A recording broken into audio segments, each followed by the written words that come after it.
Today I'm going to talk about how to create an amazing flyer. There's such a broad definition of flyers, but I look at flyers as advertisements, right? A flyer can be a billboard, it can be a little paper that you hand out on the street, it can be something digitally. So I'm using a very expansive definition of the word flyer. So how to create a great flyer. Now, one of the biggest issues, and you may have seen it if you went to college, if you pass by on the street, is you get these flyers and you see them and they're just packed with information, they're packed with text, right?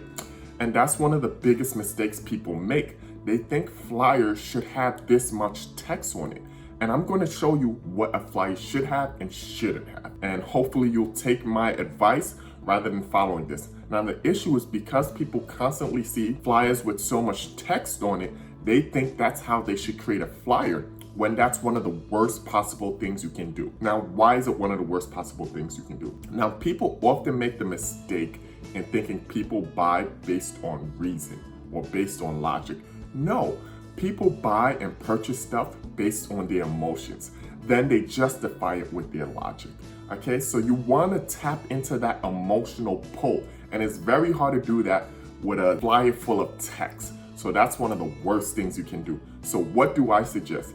I suggest creating a flyer that is almost all of it is a picture. You have to pick a picture, an image, something that creates an emotional pull, something that's emotionally exciting, something that draws people in emotionally, something that raises people's heart rate. So you want to pick something that draws them, that pulls on those emotional strings, and then you add a little bit of text so that people can understand, all right, what does this relate to? Because it doesn't matter if it's all emotion, and people still use logic to justify. So you have to have a little bit of logic in it. The question is how much. So this is my rule of thumb. 80% of a flyer, of an advertisement, should be an image.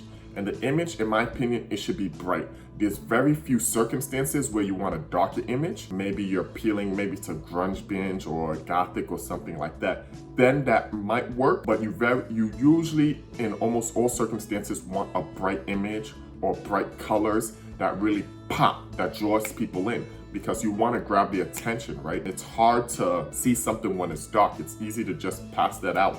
And the brain filters away 99.9% of information. Everything you're seeing right now, everything you're hearing, everything you're smelling, most of that is being filtered out by your brain. So you want something bright that captures attention, and also that people don't have to work too hard on to figure out. In some cases, now there's a little where you do brain teasers and things like that, but in most cases you want something that's very easy to pick up on, very easy to tune into, something that they don't have to work too hard with their brain to figure out, right? Because people don't want to do that work. You have to make it very easy. So that's what I'll say, the 80-20 rule, right? So you want the majority of it to be the photo, and then maybe at the bottom, maybe at the side, maybe at the top, you put I prefer the side and the bottom, but you put the text that tells people what you want them to do. Okay, I am selling this type of thing. This is how you can find it. Really 2 lines, maybe. If you put on the side, you break it up differently, but you don't want to start creating a paragraph. You do not want to create a paragraph, right? So you want to make sure that you just have the key information, and it can be something say, hey, find out more here.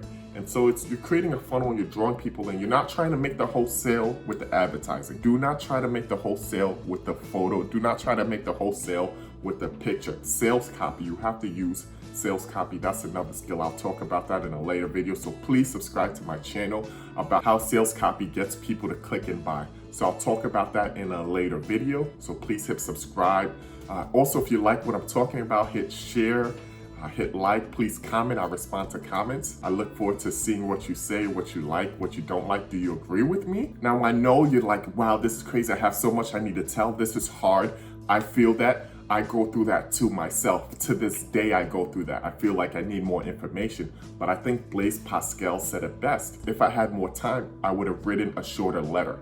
So you have to take more time than it took you to come up with all the ideas, to feel what you want to see, to write what you want. And you have to take time to really make it concise, figure out what's the most important 1 or 2 things to say, and then write that, and don't write more. Do not write more. You're going to hurt yourself by adding more information. Actually, Facebook will actually limit your advertisement if it breaks a certain threshold for how much words or text are on it. So you will get penalized and you will pay more for your advertising budget if you have more words above a certain threshold. So you want to get really good at making it concise, reducing the message, and finding ways. You can use the description below to elaborate and get people, and there you can write as much as you want up to whatever platform you're on limits. So that's where I would write it. You don't put in the specific ad, you put it below. All right, so my name's Achumboro Ataande. This is Ataande Business Media. I'm the CEO of Ataande Advisors, which is a branding and advertising firm based in New York. So if you have any more questions, I would love for you to leave them in the comments below. Please like, comment, and subscribe, and hit the bell notification so you know when I post more videos. I post videos about branding, I post videos about advertising and how you can do it better. So hopefully you can make more money and build your business and have a business that you'll be proud of. All right, a business that other people say, wow, that's amazing. Also, if you have any more videos you'd like me to post, please feel free to share them below. Any topics you want me to cover, write them below. I take comments seriously, I respond, and that's going to help me put together more content that's valuable for you.